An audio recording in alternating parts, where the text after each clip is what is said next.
Hi guys, നിങ്ങൾക്ക് ഒരു good news ഉണ്ട്, കൂടെ തന്നെ ഒരു ബാഡ് ന്യൂസും ഉണ്ട്. ഗുഡ് ന്യൂസ് എന്താ നോക്കി കഴിഞ്ഞാൽ ഓഗസ്റ്റ് മാസത്തെ വിദ്യാഭ്യാസ കലണ്ടർ പരിശോധിച്ചാൽ നിങ്ങളുടെ ലീവ് നോക്കാം. നമുക്ക് ഒരുപാട് ചുവപ്പ് നിറയുന്നുണ്ട്. സൺഡേ നമ്മൾ നോക്കുന്നില്ല. ശനിയാഴ്ച ആണെങ്കിൽ ഓഗസ്റ്റ് 3 ശനിയാഴ്ച ലീവാണ്.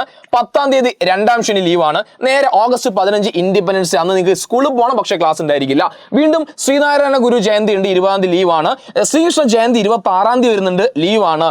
അയ്യങ്കാളി ജന്മദിനം 28-ാം തീയതി വരുന്നുണ്ട്, ലീവാണ്. ഇതിന്റെ ഏറ്റവും അഡ്വാൻറ്റേജ് നോക്കുകയാണെങ്കിൽ വരാൻ പോകുന്ന ഓണപരീക്ഷയാണ്. ഈ ലീവുകൾ നിങ്ങൾക്ക് നിർബന്ധമായി കിട്ടേണ്ട ലീവുകളാണ്. കാരണം പരീക്ഷയാണ്, റിവൈസ് ചെയ്യാൻ സമയം നിങ്ങൾക്ക് വേണം. ഒഫീഷ്യലായിട്ട് സ്റ്റഡി ലീവ് ഉണ്ടാവില്ലെങ്കിലും ഇത് നിങ്ങൾക്ക് വളരെ യൂസ്ഫുൾ ആവും. പക്ഷേ അവിടെ ഒരു പക്ഷേ വരുന്നത് എന്താണെന്ന് വെച്ചാൽ, നിങ്ങൾ ഹൈസ്കൂൾ വരെയുള്ള കുട്ടികൾ, അതായത് 10ാം ക്ലാസ് വരെയുള്ള കുട്ടികൾക്ക് ഈ പ്രകാരം നോക്കുകയാണെങ്കിൽ ബാക്കി ശനി, സാറ്റർഡേ, സൺഡേസ് കൺസിഡർ ചെയ്യുമ്പോൾ മൊത്തം 13 ലീവായിരുന്നു കിട്ടേണ്ടിരുന്നത്. എന്നാൽ അവിടെ രസകരമായ കാര്യം എന്ന് പറഞ്ഞാൽ, ഈ ഓഗസ്റ്റ് മാസത്തിലെ അവസാന 3 ശനിയാഴ്ചകൾ 17, 24, 31 ഈ 3 ശനിയാഴ്ചകളും 10ാം ക്ലാസ് വരെയുള്ള ക്ലാസ്സുകളിൽ എന്താണ്, പ്രവൃത്തി ദിനമാണ്.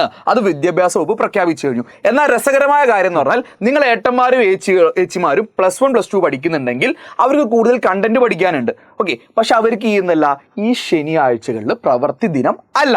അതായത് +1 +2 ഓഗസ്റ്റിൽ 18 ദിവസവും ഹൈസ്കൂൾ വരെയുള്ള കുട്ടികൾക്ക് 21 ദിവസമാണ് അവിടെ പഠിക്കാൻ വരുന്നത്. അപ്പോൾ അവിടുത്തെ പ്രശ്നം എന്താന്ന് പറഞ്ഞാൽ, ഇവർക്ക് ഇത് കഴിഞ്ഞ് സെപ്റ്റംബർ 4 എന്ത് ചെയ്യുന്നുണ്ട്, ഓണപരീക്ഷ വരുന്നുണ്ട്.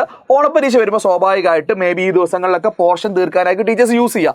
പക്ഷേ നിങ്ങൾക്ക് പിന്നെ ഏത് ദിവസം റിവൈസ് ചെയ്യാൻ പറ്റുക? സ്വാഭാവികമായിട്ട് ഒരു കുട്ടി പഠിക്കാതിരിക്കുക ശനി അല്ലെങ്കിൽ ഞായർ ദിവസം ഫുൾ ഡേ പഠിക്കും. കാരണം വർക്കിംഗ് ഡേയിൽ സ്വാഭാവിക ക്ലാസ് കഴിഞ്ഞു വന്നാൽ കളിക്കാനൊക്കെ പോയി ക്ഷീണിക്കുന്ന കേസാണ് ഉണ്ടാവുക. അപ്പോൾ നിങ്ങൾക്ക് ശനിയാഴ്ച കംപ്ലീറ്റ് ആയിട്ട് പോവുകയാണ്. പിന്നെ ഞായറാഴ്ചത്തേക്ക് സ്വാഭാവികമായിട്ട് ഹോംവർക്കും കാര്യങ്ങളും തിങ്കളാഴ്ചകളുടെ വർക്കുകളും ഉണ്ടാവും. സോ ഡെഫിനറ്റ്ലി ഇത് നിങ്ങളുടെ സ്ട്രെസ് കൂടാനുള്ള ഒരു സാഹചര്യമാണ് ഇവിടെ ഉണ്ടാക്കിയിരിക്കുന്നത്. അപ്പോൾ ഇവിടെ ഇതിൽ ചെറിയൊരു പ്രശ്നം, ആ വർക്കിംഗ് ഡേയ്സിന്റെ കേസിൽ ഒരു പ്രശ്നമുണ്ട്. എന്തിനാണ് ഈ അധിക ദിവസങ്ങളിൽ ഹൈസ്കൂൾ ലെവൽ വരെ അധികമായിട്ട് പ്രഖ്യാപിച്ചത് എന്നുള്ളതിന്റെ ഒരു ലോജിക്ക് എനിക്കിപ്പോഴും ക്ലിയർ ആയിട്ടില്ല. കണ്ടന്റ് തീർക്കാത്ത പ്രശ്നങ്ങളൊന്നുമില്ല. 10ാം ക്ലാസ് വളരെ കൂളായിട്ട് തീർക്കാൻ പറ്റിയ സിറ്റുവേഷൻ തന്നെയാണ്.